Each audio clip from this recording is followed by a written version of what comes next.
अस्सलाम वालेकुम viewers, welcome back to my YouTube channel daily tips with Asma. Friends, आज का हमारा नाम है वर्दा। वर्दा नाम का क्या मतलब होता है आज इस वीडियो में आपको बताएंगे। वर्दा नाम का शुमार लड़कियों के नामों में होता है।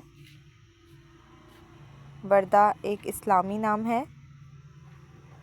वर्दा नाम की इब्तदाई तारीख अरबी ज़बान से निकलती है।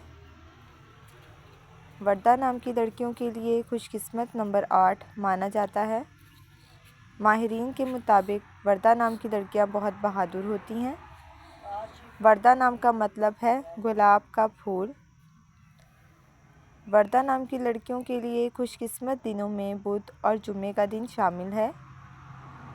वर्दा नाम के अफराद के लिए मुआफ़िक रंगों में सब्ज़ और पीला रंग शामिल है।